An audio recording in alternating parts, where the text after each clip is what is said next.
Resident Evil, the so-called pinnacle of survival horror, the game that started a phenomenon and inspired countless other titles throughout the years. It's a beloved gaming franchise I never had the chance to delve into. I played through 4 in a noisy household where I couldn't focus on it, and Resident Evil 7 during a very anxious time of my life, which also left me struggling to focus. I think I enjoyed each one, but now that I'm much more settled in life, I want to revisit the franchise from the beginning, examining if it holds up in a modern light. To do so, I bought the 2002 remake of the first game on my PlayStation 4, reading that it's a pretty faithful recreation of the original experience. This video and its follow-up will spoil the entire game as I break down my thoughts across Jill's campaign. Another video will come shortly afterward where I analyze Chris's side of things, so let's get into it.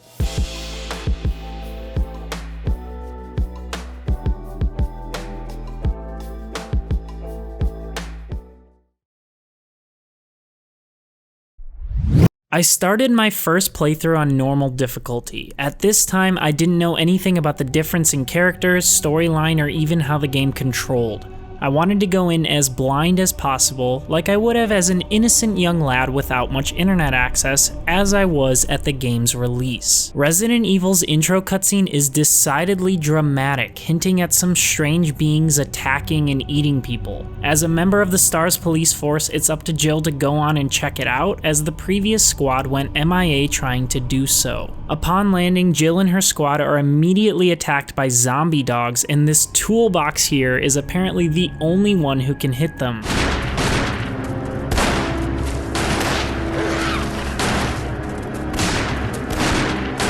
We ran away, of course. Wouldn't you if Chris, this way. Was your line of defense? Everyone takes refuge inside a conveniently placed mansion that isn't Quite your ordinary house. That's for sure. Chris is missing, a bang is heard, and for some reason we separate to figure it out. Already, the game is hilariously cheesy and I love it. I haven't even touched the controller and Resident Evil has established a ridiculous world. Like, look at this clown.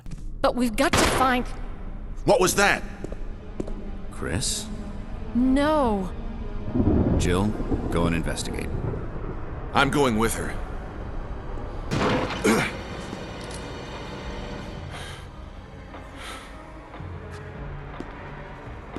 A dining room. I slowly move around the long dining room table to try and get used to these tank controls. We find some blood on the ground and I head off on my own as Barry needs to examine the blood for some reason. See if you can find any other clues. I'll be examining this. The game gets right into things in the next room where a zombie is eating a former squad mate. This is shown in a disgusting cutscene before it cuts back to Jill in a moment's notice. Considering that I'm not even used to the controls yet, I struggle to sprint down the hallway and gun down the zombie from a distance. This MF takes 8 bullets before falling down and then has the audacity to get back up. I try stabbing him a couple of times to save ammo, he falls down but gets back up again and kills me in the process. Less than 5 minutes of gameplay and I'm already dead.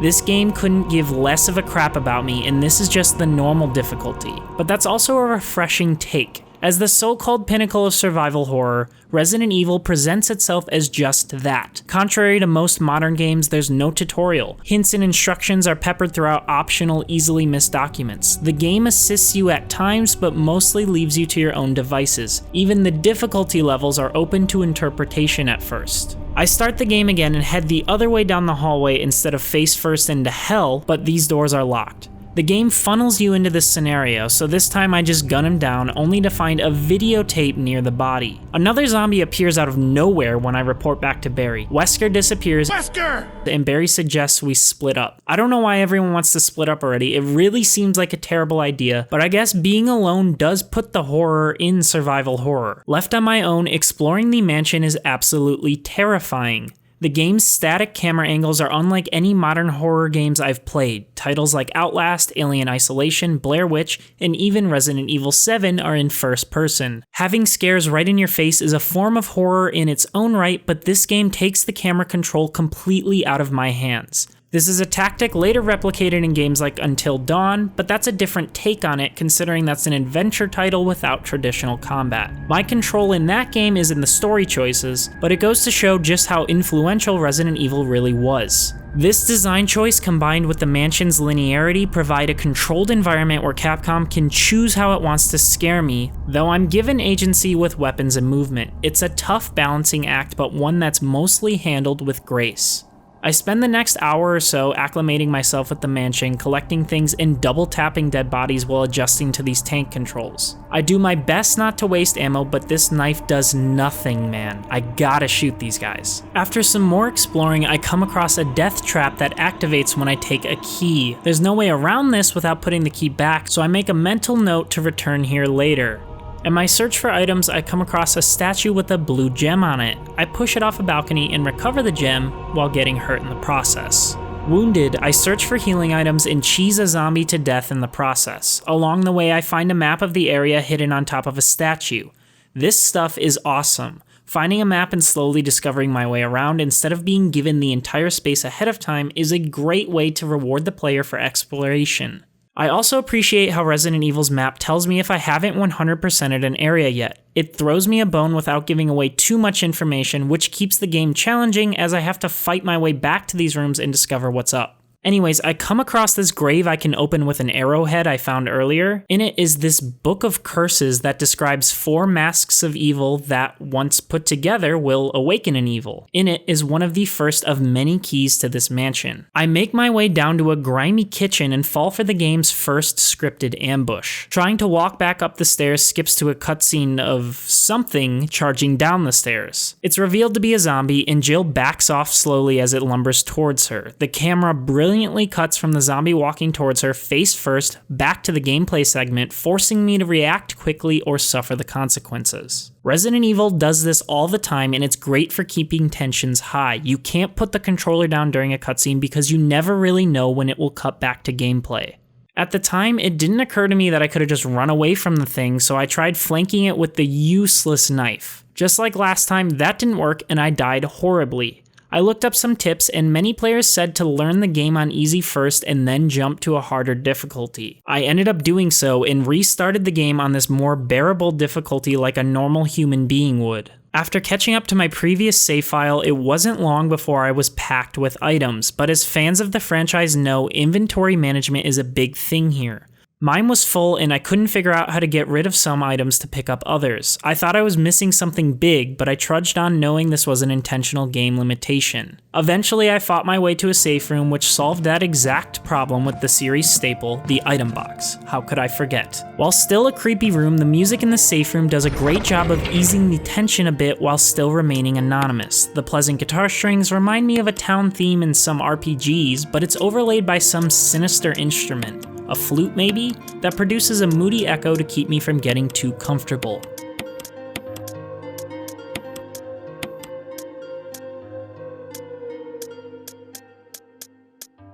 The item box actually provides some heals, and I save my game for the first time in a while. You save the game by using a typewriter, but can only save so many times due to the limited ink ribbon item. Since I'm playing on easy, I figured the game would give me a fair share of ribbons, and it did. After a bit of exploring, I learned more about the game's dynamic levels thanks to zombie dogs busting through some windows in an area I've already explored. The fact that new monsters can appear in almost any room at seemingly any time made the game consistently tense, especially because this can change on repeat playthroughs, as I learned in my second run. You never truly know what's going to be different. What quickly becomes apparent is the mansion is a character in its own right, and one that's much more interesting than any of the human ones. Every room is a puzzle. Some challenge you to fight or flee from meticulous place zombies, while others are puzzles of the more traditional fare. Some rooms combine the two, while a few serve as a form of respite and throw you a couple of items. That said, not all rooms are necessary. Some, like this lion puzzle room, provide nothing but some useful items. Those looking to speedrun the game or who are running low on inventory space are better off avoiding it. Part of mastering Resident Evil is knowing where the key items are and what order to get them in to get through the mansion with as little resistance as possible. After some more exploring and unlocking some doors with that key, I find my next hint, a note stating to use a dog whistle on the mansion's porch. Unsurprisingly, this sends a zombie dog after me, which I quickly dispose of to find the armor key, which unlocks another set of doors in the house. Well, sort of. This is actually a fake armor key, which I use to replace the real armor key to prevent being crushed by a trap. It's a neat little twist on the key gimmick, and one that encourages the player to double check everything they come across in this mansion. That many things might be more than they appear. Heading back to the safe room, I come across a faster, more dangerous zombie than I've seen before. I later learn this is called the Crimson Head, and they're new to the HD remaster. They appear if I leave a zombie body on the ground for a little while. I have to use kerosene and a lighter to burn these bodies, which I learned thanks to a document in one of the safe rooms. But this takes up 2 inventory spots, so I can either deal with that or I can avoid killing zombies altogether. If I'm able to get a critical hit, a zombie's head will explode, which also prevents Crimson Heads, but this is a rare chance while playing as Jill. Point is, these things suck, and from them on I seriously started to consider which zombies need to die and which I can just slip past. I find another room with a shotgun on the wall. Removing it traps me in there, so I replace it with a wooden shotgun found earlier, bringing the real one with me. Nice. This armor key alongside Jill's lockpick allow me to enter a new set of rooms, one of which I find Barry in. Jill. Barry, I didn't mean to get you that excited. Right. Anyway, you should read this. In another hilariously cheesy cutscene, Barry shows me the will of a researcher, Martin Crackhorn, who turned into a zombie. Considering it's a will, I assume this is written to his daughter or wife as he apologizes for never being able to see them again. But part of the letter is gone. What do you make of it? Well, I guess we were right about this mansion being quite unnatural. You have a way with understatements. Where's the part that's torn off? Well, my only guess is that it was the most important part and somebody didn't want anyone to see it. Let's continue our investigation. Barry ditches me for no reason, and I bail from the room after struggling to solve its puzzle. I make my way into another room to find this random dude, Richard, poisoned by a big snake. And it had to be poisonous. Poisonous? Richard, hold on. He asks for a serum, which, of course, is in the safe room on the other side of the mansion. A Crimson Head hits me a few times on the way, and then a few times after I grab the serum, so I go back to the safe room to heal, which I shortly learned was a big mistake. Since I took my sweet time getting back to Richard, he ends up dead. Now the serum wastes a spot in my inventory, and Jill has to deal with losing a close friend. This one is a strange moment in the game. It's Resident Evil's first timed event, which isn't explicitly noted to the player at all. But it's entirely possible to save Richard and get a powerful weapon, the assault shotgun, at a later time. I just had to continue on without it. I'd forgive you if you didn't rush to grab the serum and instead took your time, assuming the scenario will remain the same. This happens in a lot of modern games, especially open world ones. It can take forever to get from point A to point B, with a ton of side activities to distract the player along the way. But considering most open world games don't have branching stories, the player can realistically take as long as they'd like to continue the plot. Nothing in Resident Evil hints at branching storylines, with the possible exception of there being 2 characters to choose from, but that doesn't necessarily mean 2 different stories. Many games allow you to choose different characters without it affecting the storylines. While yes, a player would generally rush to find an antidote when their friend is poisoned, those familiar with gaming might not assume this is necessary, especially considering there's no timer. I felt a sense of urgency for sure, but a few unexplored rooms distracted me, if only for a couple of minutes. Richard dies in 5 minutes, so those that I wasted turned out to be dire. It's also possible a player might not realize this is a fail state. Maybe they think Richard has to die, and actually saving him in repeat playthroughs could be a nice surprise. Regardless, I like this event.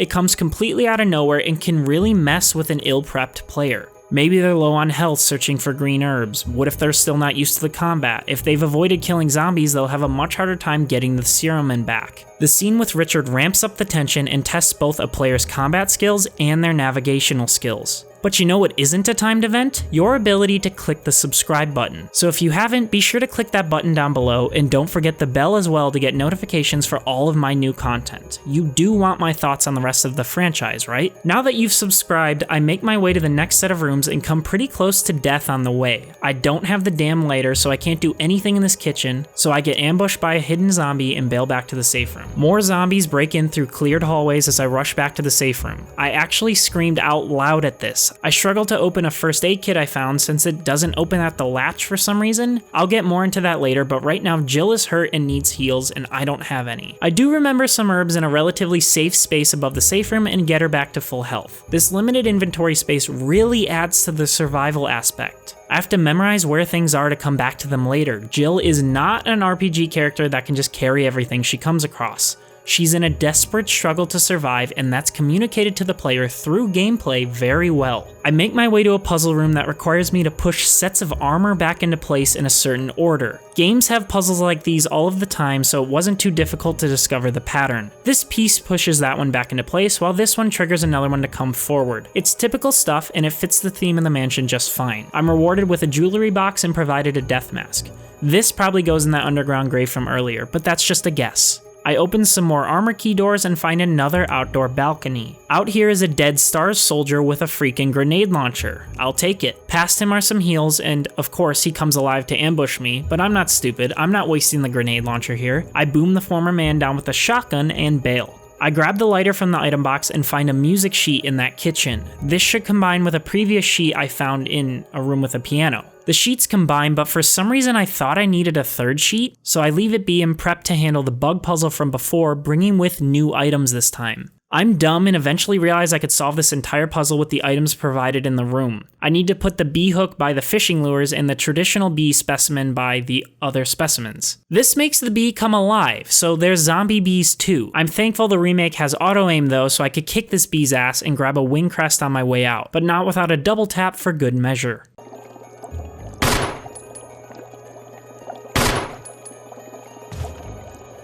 I make the effort to burn some bodies as I explore to make my life a little easier, making a mental note to stop killing so many of these zombies. I find a small bedroom with a rattling closet and open it to find another zombie. My shotgun blast wakes up another one on the ground, but I make quick work of them and find a housekeeper's diary. This details his taking care of some creature he describes as looking like a skinned gorilla. He talks about feeding it a pig, though it didn't just eat the thing, it tore the pig's legs off and literally pulled out its guts before eating. It's implied that this was a human turning into a zombie. Then he talks about an accident in the lab and everyone wearing haptic suits. The dogs that he takes care of are acting really weird, and suddenly the housekeeper himself has swollen skin. The dogs have escaped, and really this man's life is going to hell all around him. Long story short, his skin starts rotting, his words become short phrases, and he eats another houseworker. We can assume the room zombies are the housekeeper and his prey. I like these side stories a lot. They're not required to progress through the game, but they provide a lot of context regarding the mansion's downfall. It's through these journals I learned that this is the work of a human-created virus. They hint that the higher-ups knew what was happening, but did little to prevent its spread to mansion workers. The entire house was an experiment, and anyone unfortunate enough to be there was a test subject. Now I'm here to take care of the aftermath. Down the hall is a giant plant thing that appears invulnerable to bullets. I can spray some water on it, but nothing happens. I grab some herbs on the side and bail after wasting my last shotgun bullets. On the way back is a tiger that needs a blue gem. I end up having one, and giving one to him rewards me with shotgun ammo, and I'm on my way.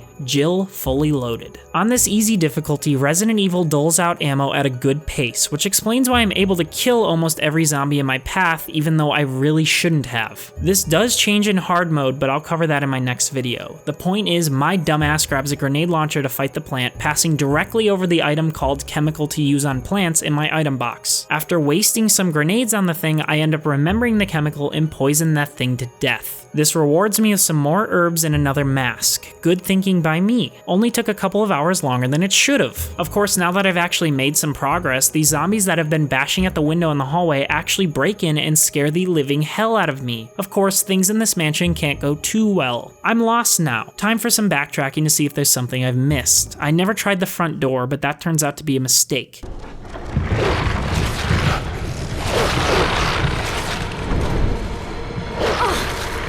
It's a good trick here by Capcom. I find a new room with colored paintings that correlate to a main painting at the end of the hallway. There are also some obnoxiously loud ravens in here. I have to adjust my volume every time these things make an appearance in the game.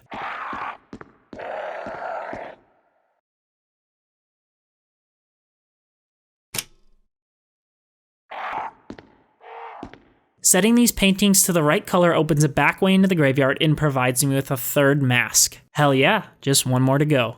I remember the music sheet and realized that when I combined the two earlier, the item was actually complete, so I head to the piano room and Jill actually starts playing the piece.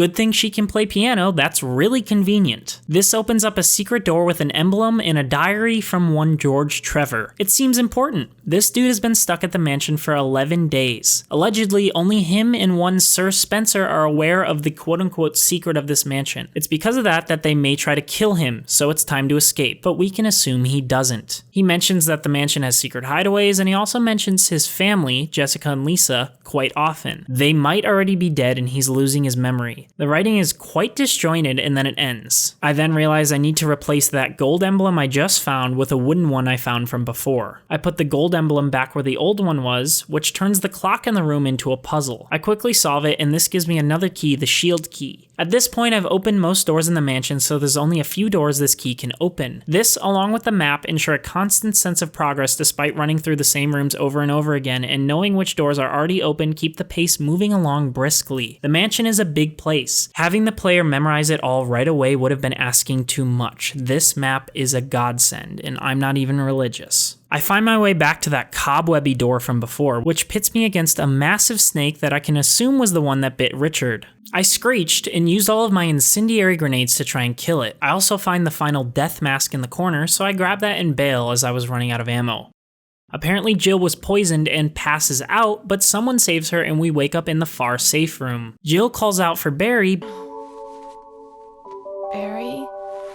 but no one's there. Creepy. I get the sense that everyone knows a bit more than Jill about what's going on here. Anyways, I say screw the snake and bring all 4 masks to the grave pit. A giant coffin falls and out comes a Crimson Head boss. The camera remains static with a wide view of the room, making this boss fight really difficult. It's an interesting challenge considering most Crimson Head enemies have been in areas I'm familiar with so I can manipulate the situation. This one forces me to fight at an awkward angle and I only had pistol ammo to fight back. It killed me multiple times and this is the first real scenario where I've been punished for using most of my ammo. The pistol hardly stuns this dude and I need to angle and hit a ton of shots while also trying to avoid his quick attacks. This is difficult with the tank controls as I had no other guns to use on him since my shotgun was out of ammo. There is some ammo in the grave pit there, but every time I try grabbing it, he attacks me. So after a couple of deaths, I end up backtracking throughout the mansion to see if I missed any ammo. I end up finding nothing after about a half hour of searching, so that's it. I need to grab the ammo in that pit. I let the creature grab me by the door so he's stunned for a second and make my way over to the ammo first try. I blow him down and find a stone and metal object in his coffin. This is a well-placed boss fight for a variety of reasons. It's the first time Resident Evil locks the player in a room with an enemy, but it does so with a familiar one, assuming this is a remake. The Crimson Head paces the tension up a bit, but not too much, especially considering the player may or may not have already fought the snake to death. There's no escaping, but at this point one should understand the game's movement enough to juke the guy. It showed that I needed to take more risks in combat, so I adjusted my playstyle after finally winning. As for that stone and metal object, I know of a few places this might fit. Naturally, I try this big set of doors in the main foyer, but I'm missing a second object to open them. One of the only things left is that snake, so I fight him till he escapes an event, beating him with my last bullet. Turns out there's nothing else in here but some shotgun shells, so it was a wasted effort. At least I got a trophy. After a lot more searching, I come across an outdoor area from earlier.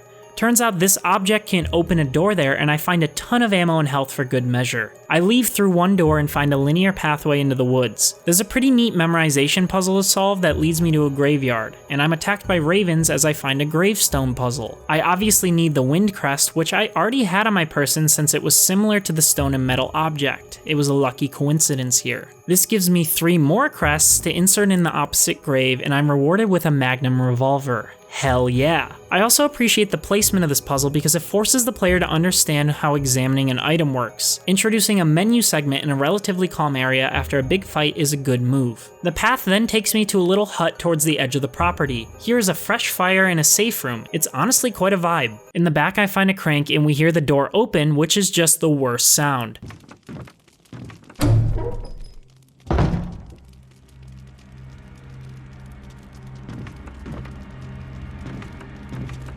Jill gets conked by some Two-Face knockoff and wakes up a few feet away from the thing that just knocked her out. Why the hell did it knock me out just to leave me there and then chase me when I wake up? I take it out with the shotgun only for it to stand up again and again. God, I waste so much ammo in this playthrough in hindsight. Next to the typewriter is a journal with screwed up text that reads awful stuff like "Daddy attacked first" or "Mommy isn't moving, then she's screaming." Yeah, it's safe to say Resident Evil is an appropriate title for this game. The game doesn't let me save since there's a psycho creature in there, so I yeet the hell out of there back to the original room, this time going through the other door. Here there's a strange blue herb and 3 dogs to take on. It's also here where I find out the Magnum is a beast since it kills each dog in 1 hit. The crank that I found earlier then lowers a dam into the next area, and I sneak across to find an elevator. The elevator takes me to a new area with a waterfall, some more annoying crows, and another gate. I can't run through the waterfall, so I head through that gate to be chased by goddamn ceiling snakes. This path leads to a side residence far from the mansion itself. Resident Evil loves to leave little hints to foreshadow what's next, and these blue herbs lead me to believe a ton of poisonous enemies are in my future, as I've seen this discussed online before. A giant tentacle attacks me from a hole in the ground, making me screech in real life. Fortunately, I can push this box over the hole to get around it. I walk through a hallway and overhear Barry yelling about destroying S.T.A.R.S in the next room and something about his family. But it's not necessary to destroy S.T.A.R.S.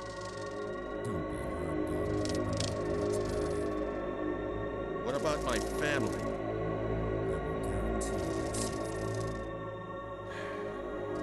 Too bad Jill completely believes that he's yelling at himself about nothing, even though he's a terrible liar. Oh, you heard. I think age is starting to take its toll. Talking to myself is becoming a bad habit. Talking to yourself? You all right? What's gotten into you? I'm getting you worried, aren't I? And then he bails again. I find a letter about some Plant 42, essentially a giant plant mutated by whatever virus is going around. That can probably explain what grabbed me earlier. There's a secret room behind some bookshelves. This is probably where the person talking to Barry ran off to. One boring box-pushing segment later, I find myself in a flooded room fighting off sharks with that Magnum. I admire Jill's ability to remain completely stoic during all of this. One room is full of what I can assume to be Plant 42 tentacles based on the document in there. That ain't it, Chief. The next door is locked and the music starts really picking up, which urges me to rush the hell out of there.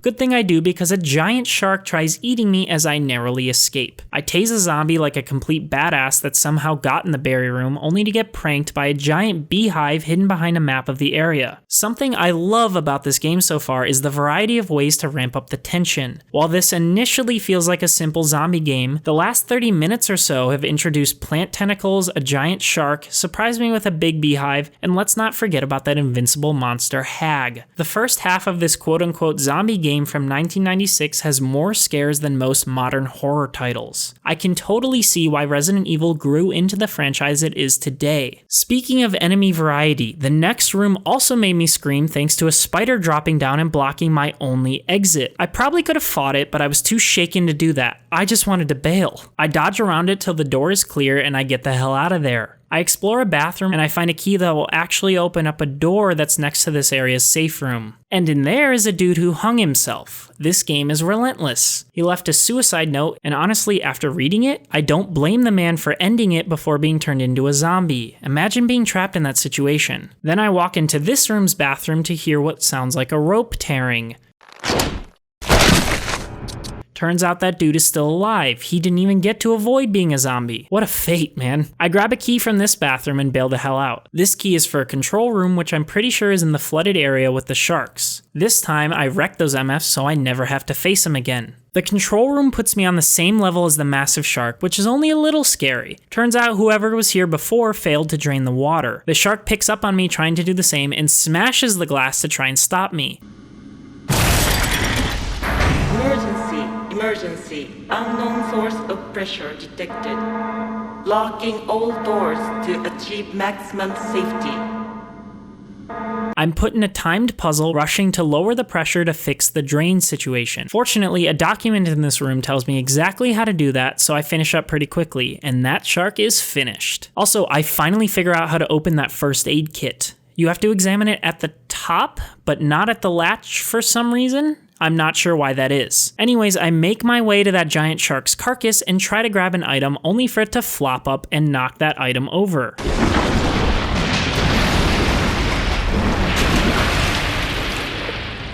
To fight back, I push an electric console into the water and turn it on, frying that fool. The item turns out to be a key to another locked door in the residence, which leads to the gallery. Based on all the lab equipment in here, this is probably where the T-virus was developed. Creepy. I conveniently find some insecticide I know I can use against that beehive. There's also a keypad that resembles these lamps from back in the spider room. I show these bees what's up to find another key which opens another door within the gallery. How did anyone get around this place? Did they just have dozens of copies of these keys to hand out? Anyways, this room contains more plant roots which show the thing has really spread throughout the mansion. I've seen it in like 5 places now. There's also a recipe for something called V-Jolt, a chemical that should destroy the plant once I'm to come across it. But before that, it's time to clear out the spider room. I'm not taking any chances. It's time to blow these MFs up with a nade launcher. I do so, and then its death liquid poisons me, which is just fantastic. This room has 3 colored lamps with a different type of eye under each. These are similar to the eyes on that keypad, so I take a screenshot of each thanks to the PlayStation 4 screenshot function. I also find a red book that definitely fits in that bookshelf from earlier. Upstairs is a strangely important pool table that I also take a screenshot of. Resident Evil places too much emphasis on these things for them not to be important. Another case of it respecting my time, like with the map. There's also a spider on the right that I noticed way too late, but it actually never ends up attacking me, so I leave him be. I place the red book alongside the rest and must rearrange them into a portrait of a naked lady lying down. I tried Googling to find some sort of significance to this image, but I didn't find anything. Anyways, I order them properly and a secret door appears behind the other bookshelf. It seems important and that it will progress the plot, so I bail out to check out the keypad first. As I mentioned earlier, the keypad has eyes that correlate with the lamps from the spider room. Each color correlates to the numbered pool ball of the same tint. For example, the green pool ball is 6, so I need to press 6 on the green keypad. Here there's containers and colors and things that directly relate to a document that describes the Plant 42 monster. That document provides a list of colors to mix that result in the V-Jolt formula that should kill the plant. I struggle with mixing these colors for a bit and decide to bail and check out that other door anyways, thinking I might not have everything to make the V-Jolt. If you've played this game already, you know this was a big mistake on my part considering the next room has that massive plant monster in it.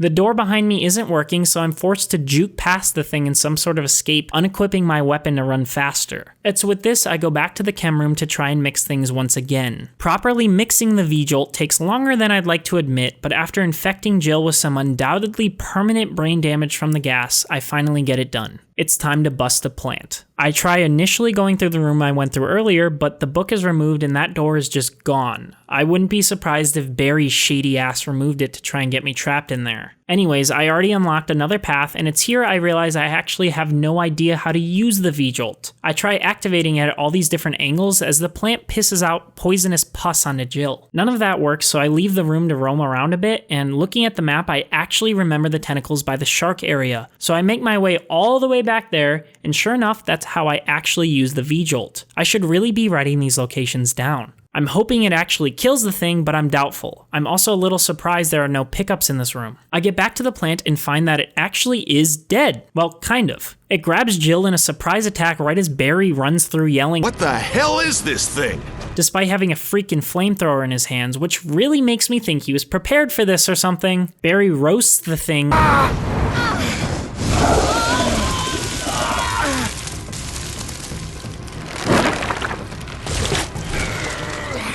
And Jill and him exchange some more awkward dialogue, aka Barry gaslights the hell out of her in so many cringeworthy ways. Something about that mansion still bothers me, but I think I'll stay here a little longer. We should split up again and investigate. All right. I'm not playing this game for its character interactions and development, that's for sure. I learned later I can actually fight Plant 42 with guns, but I appreciate the alternative method with the V-Jolt. It's great that the game can cater to more analytical players or those who just want to fight everything. Both options are a challenge, with the former requiring no small amount of backtracking to commit to. On the way out, I run into Toolbag Wesker, who for some reason apologizes for nothing. So you're safe. That's what I was going to say. I apologize. It was all I could do to protect myself against those strange creatures. I understand. And then Jill understands and accepts this apology of nothing. Anyway, it's good that you're safe. Did you notice? Barry, he sounded a little flaky. Now that you mention it, yeah. I'll keep a close eye. Maybe it's quite natural under these circumstances. It's not really our standard operation. Jill, our first priority is to get out of here. I agree. These two clearly know something I don't. Wesker then calls Barry flaky in his first set of words that actually make sense before telling Jill to clear the rest of the mansion. Then he flakes. This is the worst squad I've ever seen in anything ever, just ever at all. Why separate when stranded in a mansion like this? I find Barry left me some genuinely useful items back at the mansion entrance though. What a great guy. Or at least I'd think that if he wasn't the flakiest MF on the planet. He does give me acid grenades though, and those sound awesome. I'm about halfway through the game and it has enthralled me more than most survival horror games I've played. Many titles like Outlast 2 or Blair Witch feel too gimmicky at the halfway point. There's little to surprise me in those games, partly because there's nothing to fight back with. When running away from everything I see, encounters are only scary for so long. With Resident Evil, I actually have to fight these terrifying things and the odds are stacked against me. Poor resource management or missing a shot can be my downfall. That's not to mention there's a ton of intrigue and mystery surrounding each room in the mansion, and I appreciate the game's slower pace so far, as it allows me to explore everything as I see fit, learning to avoid or kill zombies along the way. I walk through that other door to find a S.T.A.R.S radio on the ground. What's a S.T.A.R.S radio doing here?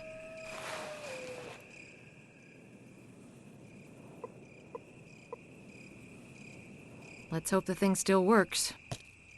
Inconsequential for now, but I take the stone object as I leave. You know, you gotta keep that thing on ya. Suddenly, a cutscene breaks my flow, showing a first-person view of some monster charging directly through the path in which I just came. It then breaks through the door in which I have the actual item required to open, which makes me feel pretty useless in comparison. The game cuts back to me being chased by a giant lizard, and I panic trying to open the closest door in a futile escape attempt. The thing whacks Jill with a crazy aerial attack before I'm ambushed by another one on the way to the safe room. Capcom totally knew players would book it right there and made the deliberate effort to screw them over on a first playthrough. It almost worked on me, but I was able to escape just in time. I'm halfway through and tensions are as high as ever. I make an emergency save and heal pit stop before bailing up the stairs to get a good angle on this monster.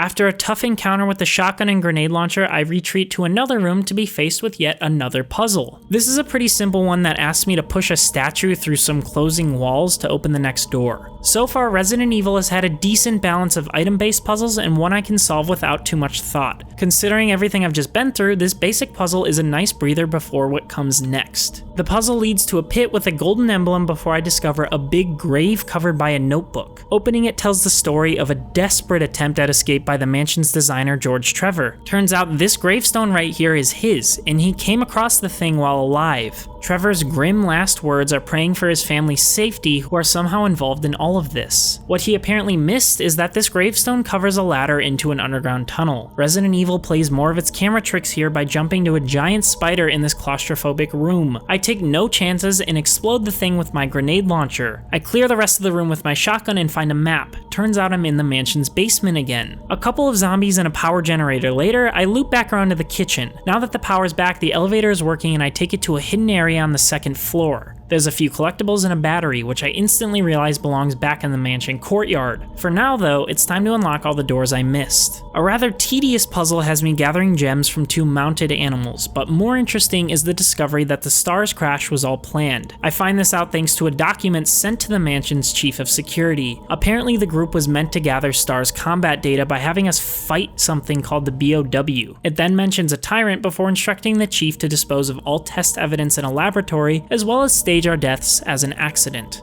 It's signed by one Umbrella headquarters, which I already know from Resident Evil 4 to be the main antagonist group of the franchise. The game has hinted at a setup various times already, so this didn't come as too much of a surprise. What I do wonder though is how much Barry and that tool are involved. Some exploring leads me to a gallery next to the main foyer. In here are some preserved organs for some reason, as well as a handwritten note that describes some room hidden behind a painting. Mysterious. Down the hall is a mirrored room that plays the camera against me and another zombie. A neat gimmick that's only used once, as far as I remember. I like that even this far in the game, Resident Evil makes each zombie encounter a deliberate one. This isn't Left 4 Dead where I just blow through monsters left and right with no thought about it. Here, each fight is a thought-provoking decision. I can spend my ammo or leave the creature be, but it will remain a threat the rest of the game if I do so. That same room also has a jewelry box puzzle that's kinda neat. I loved tessagrams growing up. This gives me another key, meaning more exploring and more chances to run into those psycho reptiles from before. But it turns out this key I found is used for exactly one door, a door that houses the other metal object from before and some shotgun shells. It's time to finally check out the gate to that underground tunnel. Along the way, I finally get the balls to fight another one of those reptiles. Fortunately, Jill is a badass and tases the thing before I nail it with an acid grenade. That wipes the beast and my ego is recovered a little bit considering I was so damn scared of them during my first encounter. At this point, I'm expecting to enter one of the last parts of the game, the bottom chambers or whatever is behind this giant gate. Turns out that I'm wrong and I need a shell for that emblem I found, cause this game really never hands me anything. Fortunately, I do have one more key to use in, consequently, one of the first areas available to me in the game.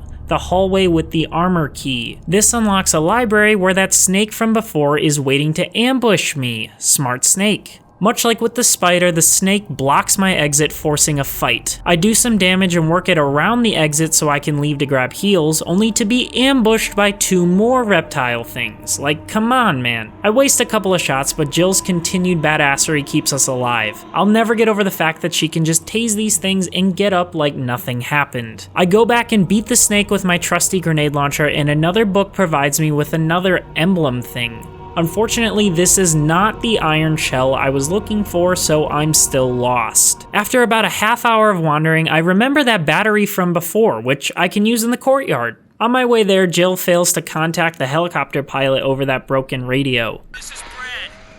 If you can hear me, just give me a sign. Anything. Jill to Brad, can you hear me? Shit, it's broken.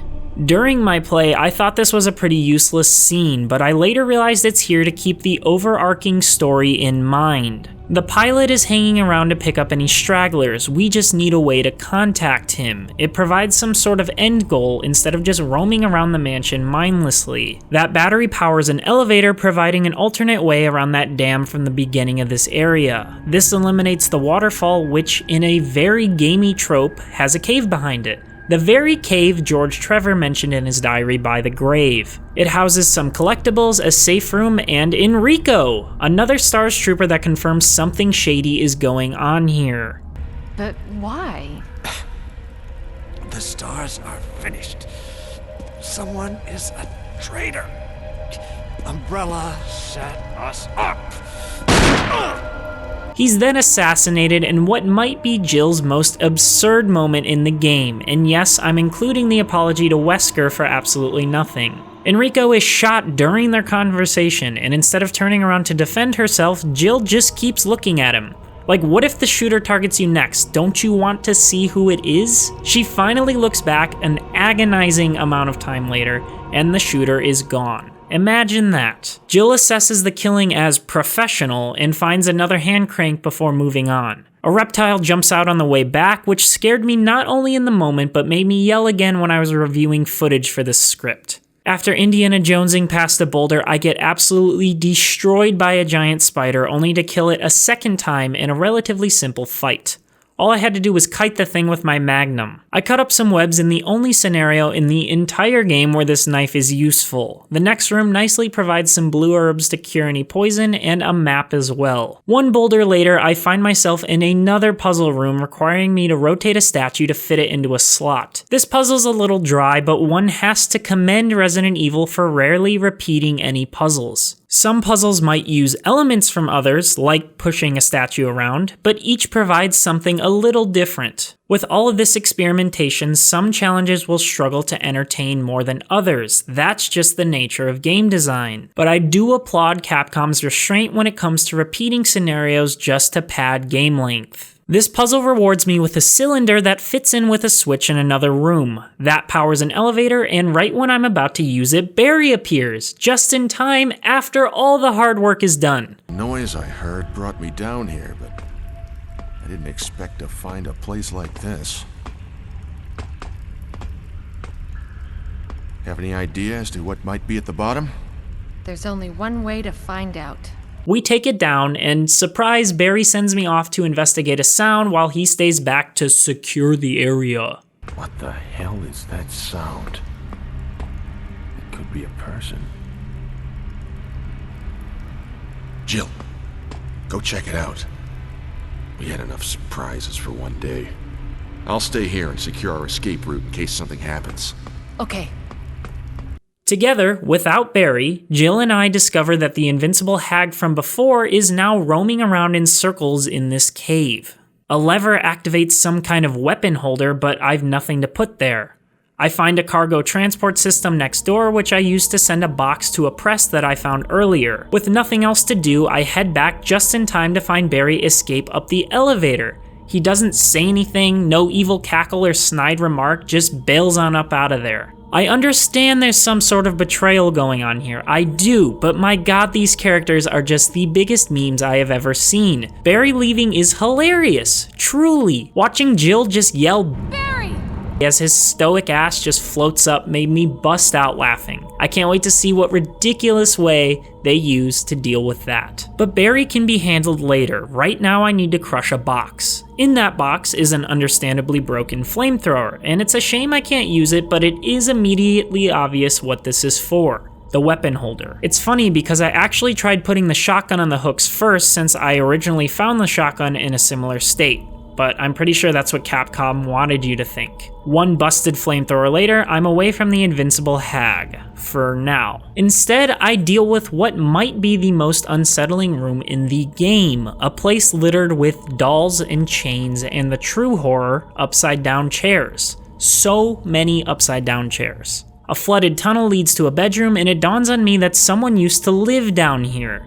Another jewelry box containing the metal ring is in here, finally. But alongside it is a note detailing the family of George Trevor and revealing their fates. Remember the dude who saw his own grave? Yeah, his family he was worried about were injected with the virus classified as the progenitor virus. Essentially, they're live human test samples. Jessica Trevor, George's wife, was quote-unquote disposed of as the virus didn't fuse with her. Lisa, the child, however, saw a positive but delayed reaction to it. The notes following pages are Lisa slowly devolving into what I eventually realize is that hag. The poor girl thought her mom ditched her, then starts talking about bringing mom's face back to her. She never finds her mom, as it turns out she's stuck in a gravestone, which is actually foreshadowing an upcoming fight, though that isn't incredibly apparent at the time. I only know this after reviewing the footage for the script. It's at this point the story all comes together. George Trevor was brought to this mansion that he was baited into designing. His wife and daughter were being tested on without his knowledge. He didn't even know they were at the mansion. Even worse, his wife and daughter were brought here convinced they'd see their father. It's a tragic tale and one I'm about to see through to its end. Some ladders lead me out to that hut from beforehand where Lisa knocked me out. Only this time she isn't here, probably because she's stuck in that cave down below. Now, I can assume that this is where Jessica and Lisa were staying and that's why George never saw them. This also might be where Lisa turned from the virus. This shit is messed up. I make my way to those big stone doors and open them up to what I assume will be the game's closing stretch. I'm led through a stairwell into another cave, and down this ladder is Barry. He's defiling a grave, the old bastard. The MF then tries pointing a magnum at me, but Jill the badass takes it right from him. You were... Start talking. Calm down. I didn't want to do it. Believe me, I can explain. Also, this gun is hilariously massive. Don't lie to me!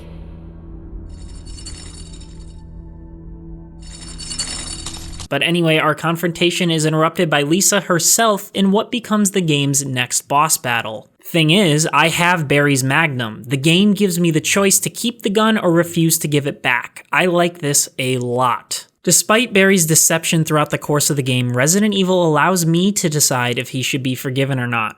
I don't know the full story as of now, and I can choose to hear Barry out at risk of betrayal or leave him to what I assume will be his death. I decided to give it back because honestly, as flaky as this man is, he doesn't seem to have the balls to actually kill me. Also, the help against an invincible monster would be quite nice. Barry actually becomes a homie and points the thing at Lisa right away. I get a nice trophy out of it as well. Now that this is a boss battle, I'm led to believe I can finally damage her. Barry's shooting reinforces this, but it turns out I was dead wrong. I waste tons of ammo, literally all of it, thinking I can knock Lisa off the ledge. But it eventually becomes clear there's more to be done. The grave reads that a curse of the chains must be broken, and Lisa herself knocks one of the stones off the ledge. Having wasted all my ammo, I proceed to knock the rest. Can't believe I didn't notice that before. Reviewing the footage, a note from beforehand reveals the curse of the stones, but this wasn't apparent to me until editing this video. That means I need to pay more attention in the sequels to this kind of stuff. The stones actually open the grave, and Lisa screeches "mother" before grabbing what we can deduce to be her mother's skull from there and jumping off the ledge.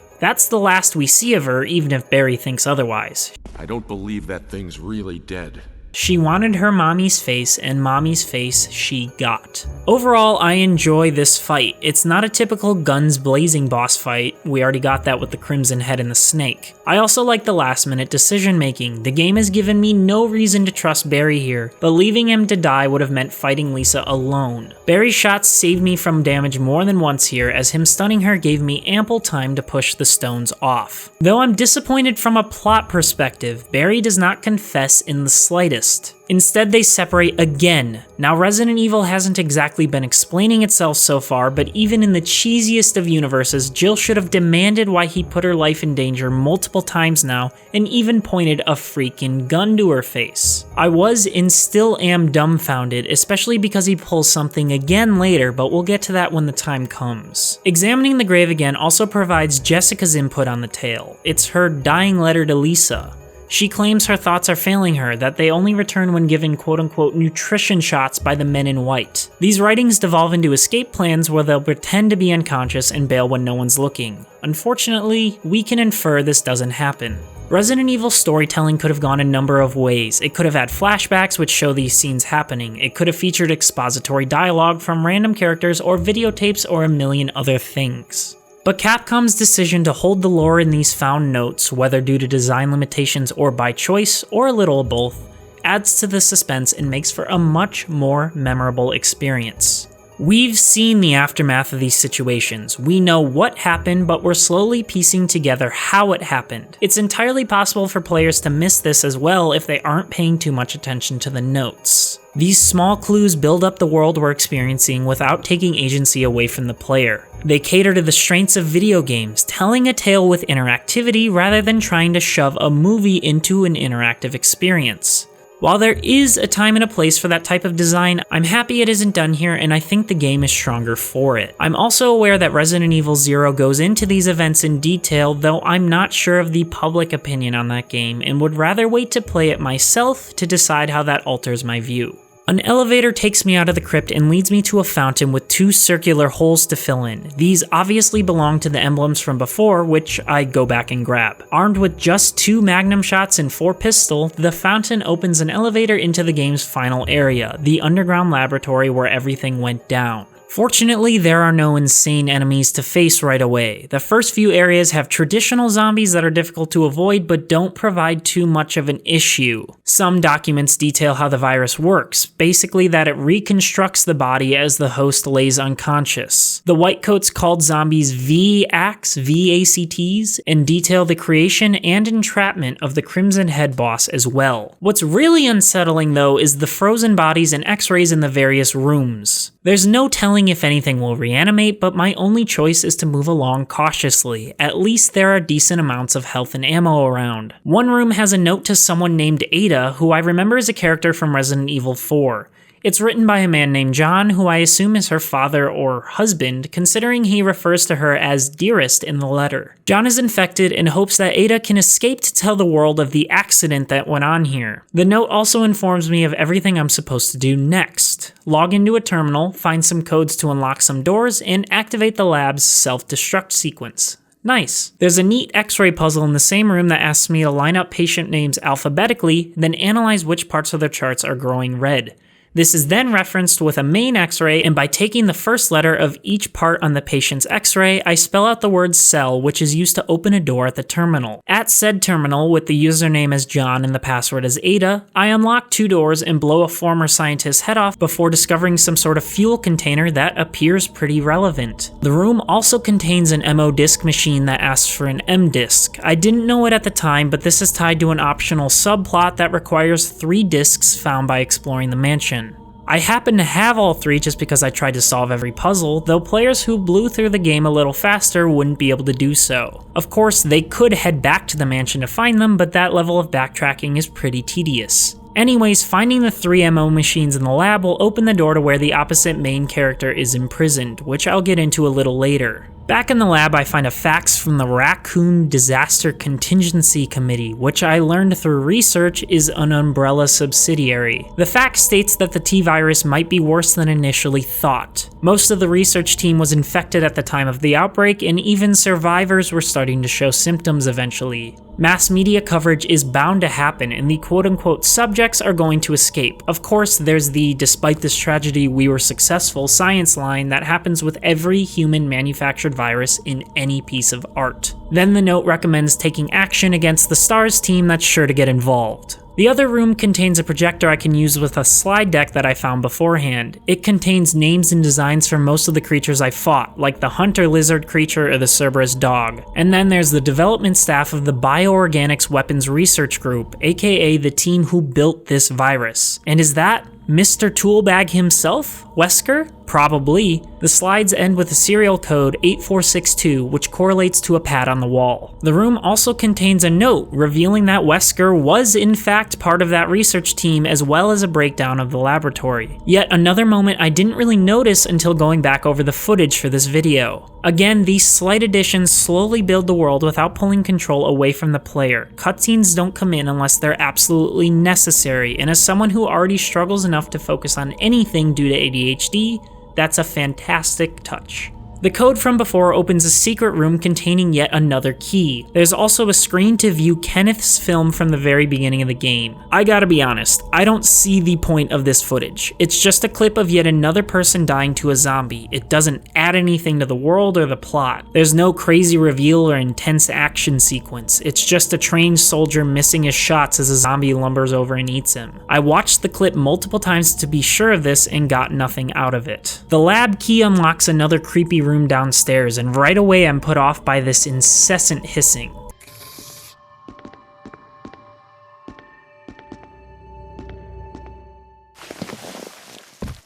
I crawl through a vent only to be attacked by something I can't even see thanks to the game's static camera angle. It's brought down with a couple of shotgun blows, but the body disappears by the time I get a chance to look.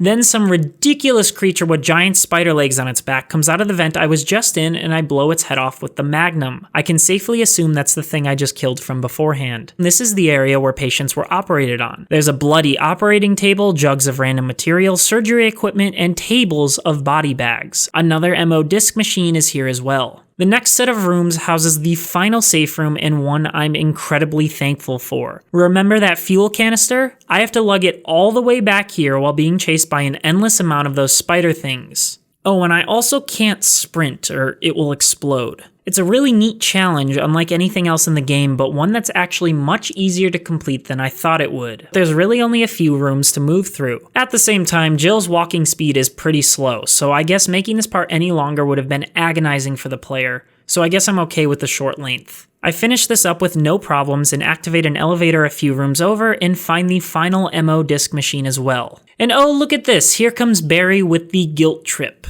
You could have at least waited up for me, you know? As if I wouldn't have loved a partner during all of this. Thanks for showing up when all of the hard work is done again. Before heading down the elevator, I check the door unlocked by the MO discs and find Chris. This triggers a hilarious cutscene full of dorky one-liners, and I gotta be honest, Chris really glows up in the future games. Do you see that Resident Evil 8 trailer? I'm thankful for this because I can't take the dude seriously in his current state. We're part of the equation. I have to get you out of here. Ugh, it won't open. Wait, I'll be back to get you out. Okay, no sightseeing though. There's not really much exposition here either. We can assume Wesker knocked him out and put him in jail, though who really knows? I can't open his door yet, so I have to head back to the elevator. Down a hallway we find Wesker, and Barry pulls his gun on me again. What the hell, man? Wesker at least explains that Barry's family is on the line, but at this point I wish I let him die back at the Lisa fight. I hear that his better half and 2 lovely daughters will be in danger if he doesn't do everything I tell him to. More cringy dialogue happens, and Wesker refers to Jill as dear, which just makes me want to throw up. Well, you shouldn't worry too much, dear. You'll be free of all this anyway. And we find out what we already knew. Chad here is actually working for Umbrella, and Jill roasts the guy for good reason. You're just a slave of Umbrella. Wesker can't handle his feelings being hurt and sucker punches Jill in the face before revealing he wants to betray us and Umbrella for his own personal gain. The man's monologues remind me of Syndrome from The Incredibles as he shows us his prized creation, the Tyrant. I guess it's time for show and tell.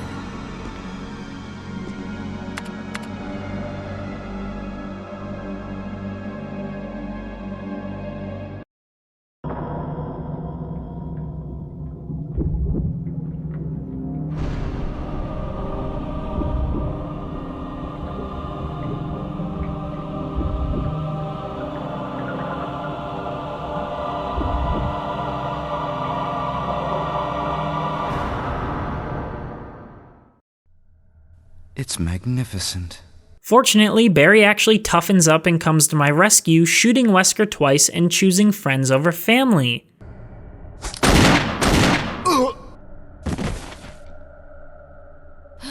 Barry! Forgive me. This is actually pretty admirable of him, and I hope his family ends up okay, like genuinely. Wesker activates the Tyrant anyways and takes the cake for the best line in the game before it turns on him. Damn it! Jill and Barry together. In hell. You want a piece of me? What? Premature. Probably couldn't take the terrible dialogue anymore. This leads to a pretty alright but ultimately anticlimactic boss fight against the Thing where I just run around and shoot it. The fight is pretty easy since the Tyrant is so slow, though he does whack me a couple of times in the process. Examining Wesker during the fight reveals a note describing the origins of a more powerful virus called the G virus. As mentioned, this is a more powerful strain than the T virus, which results in more mutated creatures like the good old Tyrant here. I've learned more about this via research online, but will save delving into it until it's more relevant in future games. What's neat about this moment is if I didn't examine Wesker during the fight, this information would have been gone. His body disappears after the Tyrant is dead, and the note would have gone with him. Or maybe it would have been left there, but I like to think the former is true. Makes me feel a little better about my game playing skills. Turns out Barry is actually alive, and Wesker set off the self-destruct option, so it's time to bail. I grab Chris on my way out and head to the helipad at the beginning of the lab area. Barry ditches me, of course, and Chris does shortly afterward. I understand this is probably due to a technical limitation, but it really makes me sad that none of my squad mates will stick with me. I have to do all this fighting alone. What if Jill was killed, you know? If that happens, hopefully Barry would take on all the guilt after all the times he almost killed me. Helicopter pilot Brad yells out that this is our last chance to escape and to send out a flare or something to get his attention. Remember, we can't communicate back with him. The game forces me to have an open inventory slot here by making me pick up an item to use in opening the final door. Again, allowing the player to move the plot forward without taking control away. There easily could have been a cutscene or something that emptied an inventory slot, but the game subtly allows me to do so, with more savvy players picking up on this in the moment. I get ditched again before heading up to the helipad, but find some signal rockets to fire off at the gate. Hopefully Brad sees them. Chris and Barry actually appear, but Chris's useless ass gets knocked out as the tyrant busts through the ground for a final fight. At least Barry stays to help this time. There's more room to evade up here, but the tyrant also has a new charge move that's actually pretty hard to dodge. I spend about a minute fighting this thing before Brad drops down a freaking rocket launcher, which I'm able to pick up thanks to that empty inventory slot. This explodes the tyrant in a super dowdy cutscene that I absolutely adore before Brad flies down to grab us. Boom goes the mansion, and Jill falls asleep on Chris, maybe hinting at a future romance? Brad flies away into the sunlight, and I'm rewarded with a Wesker voiceover on my stat screen. Jill, you did a fine job.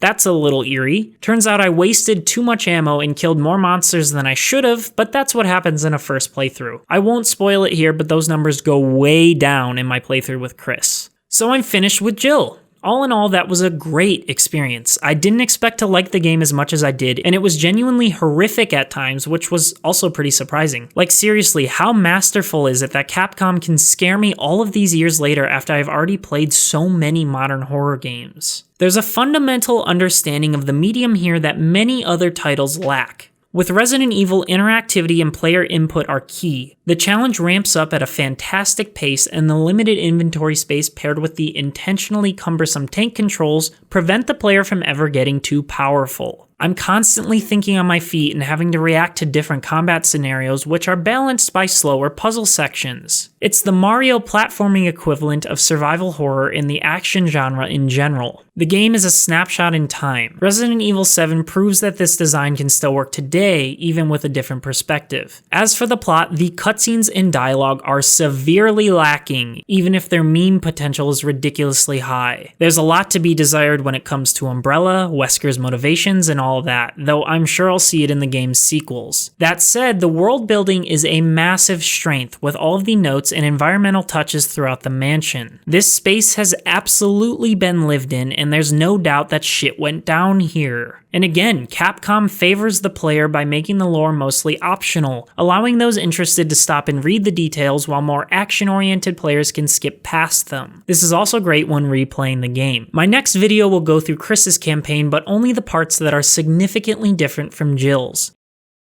I appreciate Resident Evil for its refusal to hold my hand.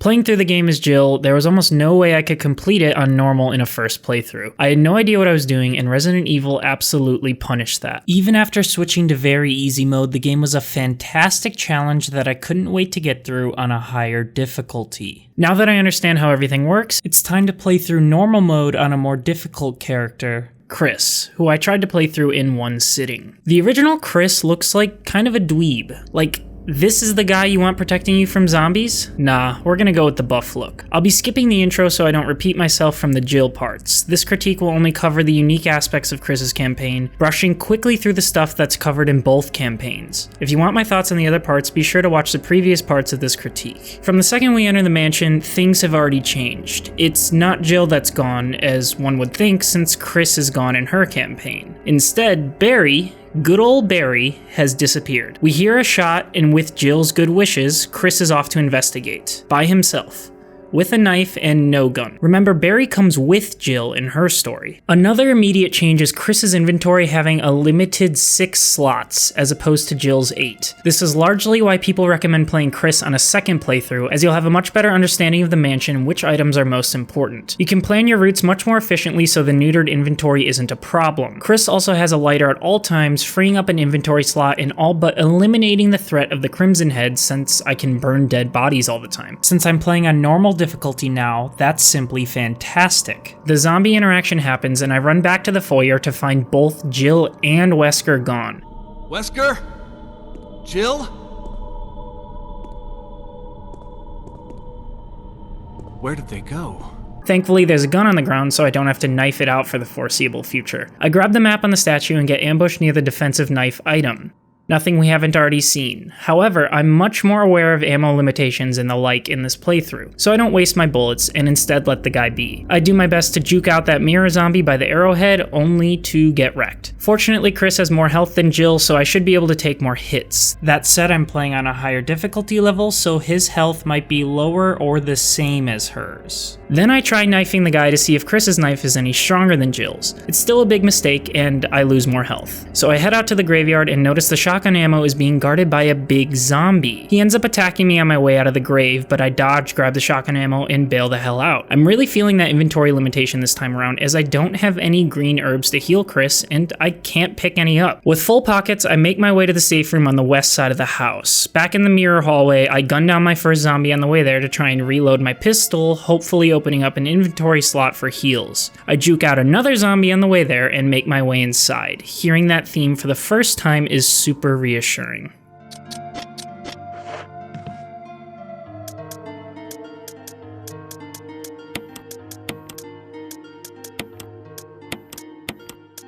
I heal up and decide to stow my save ribbons in the chest this time around, unlike with Jill where I'd carry a few with me most of the time. With Chris, I simply need that pocket space. I head down to the gross-ass kitchen, somehow dodging this zombie along the way. Considering I was just really bad at dodging zombies as Jill, I'm happy I can actually survive with Chris this time. It probably helps that Chris runs faster than her too. I grab an old key and that cutscene happens again, though I just leave the dude there this time. I should note that Chris doesn't have the lockpick Jill has. Instead, he needs to find old keys hidden around the house to open certain doors, making his playthrough again a little bit more difficult. Before arriving at the safe room on the second side of the house, I put away some plant chemicals and grab the fuel canteen to burn some bodies. It's a little annoying still having to carry the canteen to burn zombies, even though Chris's lighter is always with him. Like, yeah, I'm saving an inventory slot without the lighter in it, but I'm also down 2 from Jill's pockets in the first place, so is it really that much of an advantage? While I'm definitely trying to conserve ammo and prevent crimson heads, there are certain moments where I'm willing to massacre with Chris. This is largely because he has a higher chance for headshots than Jill. Like, I know I'll be going through the stairwell super often since there's a safe room and multiple key areas,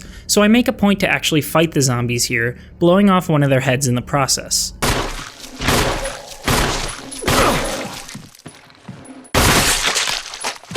I do some more roaming around trying to clear rooms and find as many old keys as I can. There's no rush after all. After finding the dog whistle, the blue gemstone, and the broken shotgun, I go and grab the real shotgun all the way on the east side of the house before heading out to the porch to heal and blow the dog whistle. I use the shotgun for one dog, then try to conserve ammo by hitting the other with my pistol. After grabbing the fake armor key from the dog collar, I go and grab the real one from the armor trap. You know, knowing how to play this game really helps things move along. Thanks to the key, I can open the rest of the east wing, which means facing that fucker in the closet. To make things easier for me, I burn the initial body so it's just a 1v1 before wrecking this hoe with the pistol and finding yet another old key. Of course, I gotta grab the bonus shotgun ammo too by using the blue gem. Instead of wasting tons of shotgun ammo on the creature here like I did with Jill, I know to simply throw the chems in and enjoy my green herb rewards. That's the first mask done. I get jump scared once again by the zombies busting through the windows, but not by the zombified S.T.A.R.S soldier that I expected this time. I head into that hallway where Richard was attacked in Jill's campaign, only to find this girl who calls Chris you. I've still got to grab the serum, however. Let's see if I can actually save Richard this time. I grab it and take the front path back to Richard, making record time, so this asshole better be alive. So I actually get there in time, and Richard gives me a radio while I learn the girl's name, Rebecca. I'm gonna give you a shot now, Richard.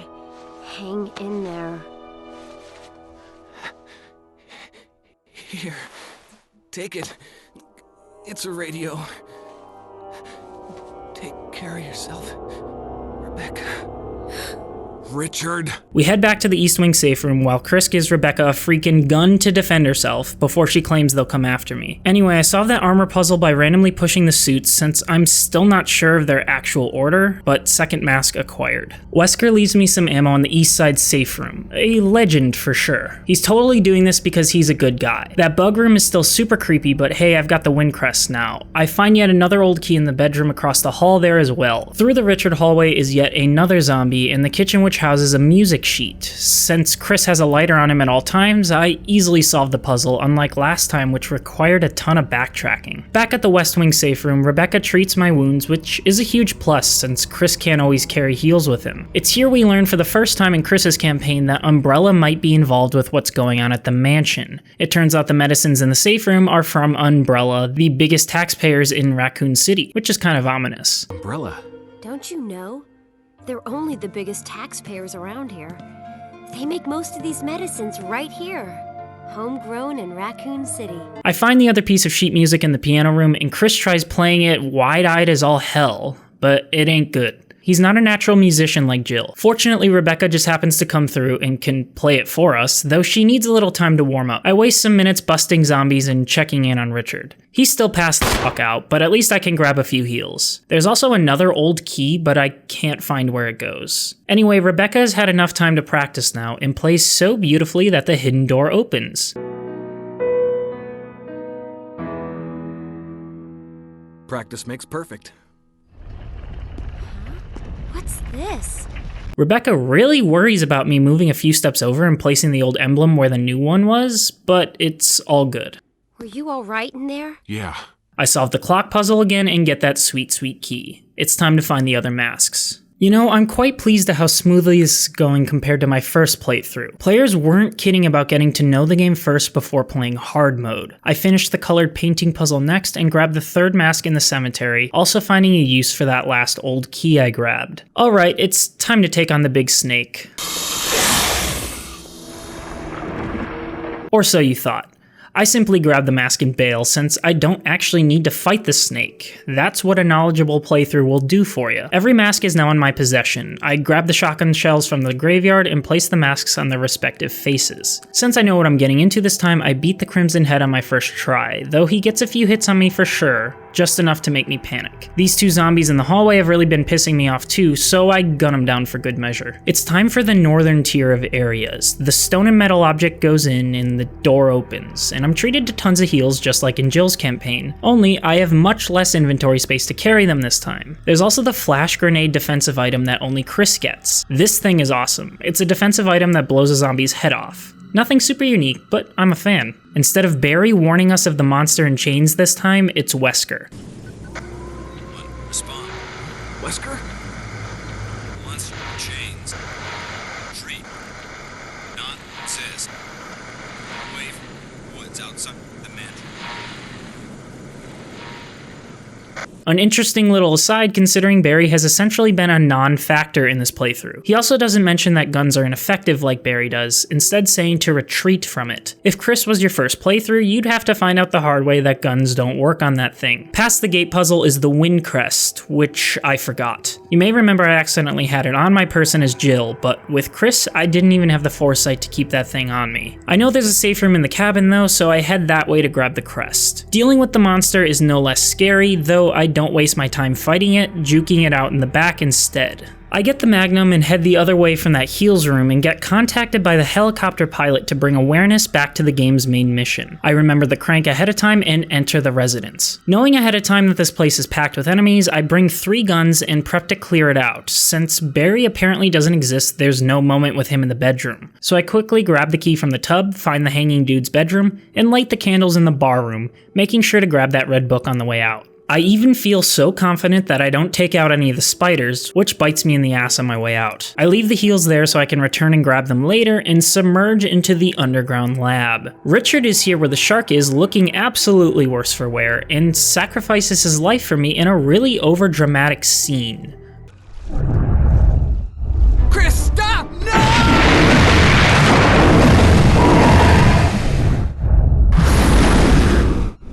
Richard. But every scene in this game is overdramatic, and it's better for it. This serves as an interesting warning about the shark, which I don't get as Jill. With her, there's just some tense music and the shark suddenly attacks out of nowhere. It's terrifying, but in a different way than watching someone else get eaten by it. It's kind of funny how inconsequential Richard is here, though I read that's kind of the entire point of him. If I didn't save him, he would have just died from the snake poison. If I saved him in time as Jill, he dies during the battle with said snake. And also, this is hilarious. If you play as Jill and just run run into the snake battle, grab the mask and bail, like I did in Chris's campaign, he stays behind to fight it and dies anyways. The poor man was just created to sacrifice himself for our main characters. What a tragic existence, but I will always remember you with honor, Richard. I drain the water and find Richard's assault shotgun next to the big shark. In Jill's campaign, this would have been rewarded after the first snake fight if I had saved him, but I didn't. I zap the shark, grab the residence key, and head toward the Plant 42 wing. I planned ahead with screenshots of the lamps and pool table, so this keypad wasn't an issue. The bees and insecticide are still here, though I do quick work with both. That said, the assholes poisoned me, so I gotta rush back for a blue herb right quick and to resupply. Both shotguns are now with me as I return to the lab, ready to fight any boss that comes my way. It's here where Chris's campaign differs a little more from Jill's. He, quote, doesn't know much about medicine, so there's no point in grabbing the glass bottle on the table. This essentially means Chris cannot make the V-jolt to kill Plant 42. You know, Chris really isn't anywhere as intelligently inclined as Jill. He can't play the piano or use chemistry. He's kind of just a big brute here to do damage and protect those who can do more minute tasks. Anyways, I go do that book puzzle to open the back door in the Plant 42 boss fight. I head in there and get mauled before firing some shots into the thing. I fire shots until I'm out of heals and about to die, so I bail out, heal back up, and try again. Thanks to the assault shotgun, I actually take it out pretty quickly. There's no cutscene like in Jill's campaign with good old Barry, but as I leave, Rebecca is just leaving down the same hall as me. Oh, you scared me, she says. But you scared me. Chris reveals to her that Richard and the plant are dead. Richard. He's gone.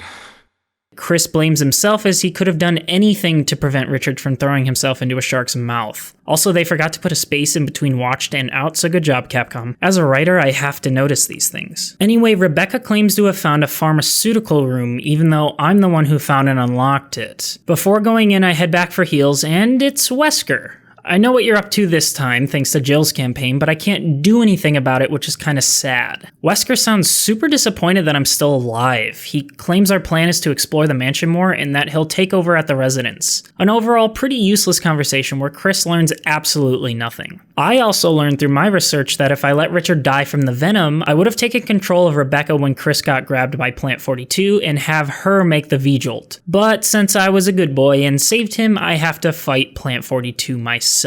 Richard dying is the reason I got the assault shotgun though, so it's okay I guess. Brad the helicopter pilot keeps us on track via the radio, stating to give him a sign if we're still alive. I grab those heals near the mansion and get freaked the fuck out by those reptiles again on my way to the eastern safe room. Even having more health in the assault shotgun as Chris doesn't make me feel safe. I get through that wall-crushing puzzle and blaze through George Trevor's diary to grab the golden medallion as well. This time I try simply walking past that terrifying spider on the wall to save some ammo, and it actually works. Hell, I even sprint past the other ones with no damage as well. Look at me learn how to play. The elevator power is on again, and it's time to head to the second floor where I get instantly mugged and waste 2 recovery items, so that's cool, but whatever, at least I can burn the body. Chris and I grab the battery together and head to that hidden art room. It's at this time I'm trying to find what I know is the costume room. I don't end up finding it and still don't know how to, but I do want to find it on my next playthrough for sure. I use the battery to power the elevator to turn off the waterfall, and into the underground we go. Here be Enrico, who calls Chris a double-crosser before getting shot.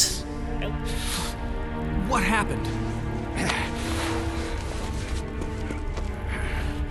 Double-crosser. Enrico, wait. At least Chris looks back at the shooter, unlike Jill, though still no one is found. Enrico simply mentions Umbrella and bails this time. That reptile jumps out of the corner and makes me scream again, just like last time, which is just lovely. It's all cool though, because then I get a double kill with my assault shotgun. Gotta love that thing.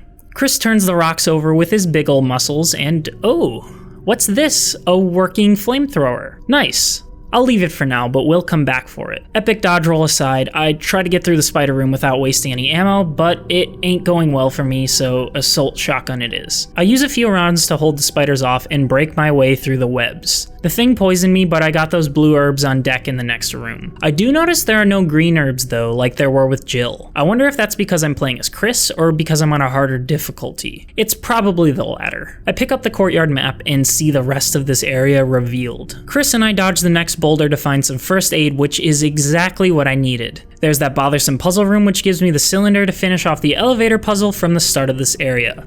But first I want to try the flamethrower. I bring it to the spider and it hurts me again, so I just bail. Maybe next time. I should mention I was attempting a sub 3 or 5 hour playthrough for the trophy, which is why I rushed away instead of trying again. The elevator puzzle is solved, though there's no Barry to stalk me while doing so, which could mean that the elevator stays here? We'll see. I managed the Lisa circle room with next to no trouble thanks to my previous experience, and do the whole box on the transport thingy. On the way back, the elevator is busted for no reason. I'm still blaming Barry though. You'll notice during this playthrough I'm playing both more haphazardly in some ways, but more cautious in others. I'm rushing through enemies and am more open to taking hits thanks to Chris's higher health. I'm also working to preserve ammo and get a decent completion time for those sweet trophies. So my overall approach is quite different, and I think it's brilliant that just one playthrough of this game allows me to face a second one in such a different way. I know there are other game modes too, like invisible enemies and player challenges like knife-only runs. Each run builds on my knowledge from before, and I feel ready to take those special runs on in the future. It's all thanks to the memorable areas, enemies, and other facets of the game's design. This truly is a special game with moments that stand out even to a first-time player over a decade later. The tense atmosphere paired with the cheesy dialogue and quirky moments are as standout now as they were at release, and it should come as no surprise this game spawned such a popular franchise. Anyways, the garbage compactor provides a broken flamethrower like before, which I placed near this door to enter Lisa Trevor's room, or area, or living space. It's just as creepy as before, and I spend much less time here as a result, grabbing the jewelry box on my way out. This provides me the second stone ring, which puts me one step closer to opening the gate in the main foyer. Oh, and there's a note from Lisa here, but it doesn't matter. There's nothing sinister going on at all here. We know that. Oh, and this is random, but I was reading on forums or Twitter the other day, and someone mentioned that the Japanese term for this franchise, Biohazard, is way better than Resident Evil. I completely disagree. Biohazard is a cool name in its own right, and I'd have no problem if that were the unanimous franchise name, but Resident Evil is such a better name. It's ominous and leaves tons of room for questions and intrigue. Where is the evil residing? What kind of evil is it? Supernatural? Demons? Maybe an angry orange man? It's a term that demands answers you'll only get by playing through the game. Biohazard is, again, fine, but it's all telling. Like, there's a disease and it's bad for us. It basically says zombies. There's no intrigue. But alright, enough of that, back to the game. Chris is waiting. I head to the second fight with Yawn the Snake and absolutely wreck its ass. This provides me with the other medallion needed for the final area, but before that I open the jewelry box from behind the art room to get a key that opens the study with the weird door. Rebecca! Is she upstairs? I enter to hear Rebecca screaming. Chris thinks she might be upstairs, but I have a puzzle to solve. I turn on the light and grab the metal object, acquiring the last piece of that puzzle. Heading upstairs to find Rebecca, she gets absolutely wrecked by a reptile in the library, and I get a dope camera angle of gunning it down. The girl will be dead though, and Chris is crestfallen. He's even at a loss for words, the game says. No.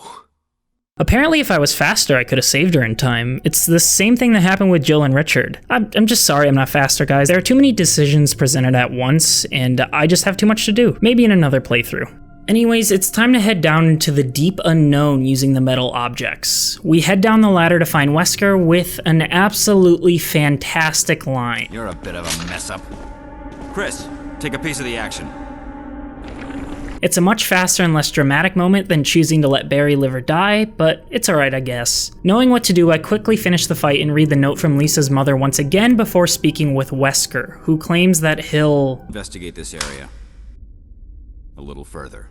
That said, I'm not really sure what else there is to investigate, but you do you, boo. I run back up to the safe room to grab the gold and silver medallions and drain the fountain for access to the secret underground lab. Chris and I stock up on some ammo and run past the zombies to save some shots. We log into the computer via the John and Ava name and password combo to open a locked door and go to grab the slide filter for the projector. While doing the X-ray puzzle, it really dawns on me how much faster I'm getting through this part. With Jill, I took my sweet time reading the lore and trying to solve these puzzles, but with Chris, I simply know the answer to captured everything. It's pretty obvious in hindsight, yeah, but I hadn't really considered how this part would go in a second playthrough until I was already doing it. The projector shows me that code to open that computer room with the lab key in it. Also, Kenneth's video still doesn't make any sense, and I'm clueless as to why they allow me to watch it. I blow the head off of that crazy fly spider thing, which Chris is somehow able to take on with the straightest face possible, and then I grab the final M-disc before heading to the last safe room in the game. Little do I know that I'm already past the 5-hour mark, so I'm not getting that trophy. At the time of playing, I was so pumped to get done in a fast time, though I should note I was purposefully not looking at the clock to avoid that extra bout of anxiety, by the way. I grab the fuel capsule, fill it up, and make the long trek back to the fuel supply machine without running. Kinda like with my first playthrough, I have a relatively easy time getting back, though Chris does get his neck grabbed for a second or two, which isn't ideal, but hey, we're alive. We activate the third M-disc and start the power to the elevator, and we find Wesker, who's super proud of me, and Chris learns that he was a little piggy for Umbrella this entire time. Also, Chris kinda turns into a bitch here, unable to fight off this dweeb, but it makes for dramatic effect, I guess. Tyrant, the ultimate life form, absolutely wrecks Wesker, and I gotta admit, seeing that for the second time is really satisfying, though I will never understand how he survives the hit. I down the Tyrant in no time with the Magnum, and wait, is Wesker actually dead in this playthrough? His body doesn't disappear, and I also noticed that the lab isn't self-destructing, but look online to discover that's because Rebecca died. If I had saved her, this place would've went boom. Oh well. We go to save Jill and have a wonderful little reunion that's a little less awkward than Jill saving Chris. They have a nice little hug and she runs off because I forgot this game loves to leave me alone. Most of Chris's campaign has been alone anyways, thanks to the lack of Barry, so at least I'm used to it by now. Jill stays behind by herself to wreck some zombies. Apparently she can handle by herself what Barry and Chris needed 2 people to do in my first playthrough. We light the signal rockets, Jill comes up looking a little hurt but overall fine, and we just leave, without fighting the Tyrant. Also, the final cutscene reverts Chris back to the dopey looking dude, so that ruined any sense of continuity. We also see what I assume to be the Tyrant opening his eyes, or maybe it's Wesker? The growls sound like the Tyrant, but maybe Wesker is a zombie now, who knows. He does tell me I do a fine job during my score screen, even though the playtime is much higher than I would have liked. That said, I did save much less, use a lot less ammo, and overall do a much better job getting through the game efficiently. I'm alright with this results screen, even if it wasn't what I intended setting out on this playthrough, which means I really need to do another one sometime. I think I enjoyed my Jill playthrough more, but probably because everything was new to me. I still really liked the Chris campaign, as it had me playing through the game in an entirely new way, forcing my initial knowledge of the game on its head, and also forcing me to take on challenges in new ways. If that's not a sign of a well-designed and thoughtful experience, I don't know what is. Thank you guys for watching, happy to finally be done with this project, and I'm proud of how it turned out. I should be covering the second game soon. I plan on playing the original before the remake, so then I can do a video comparing the two side by side. Thanks again for watching, and I hope to see you all in the next video.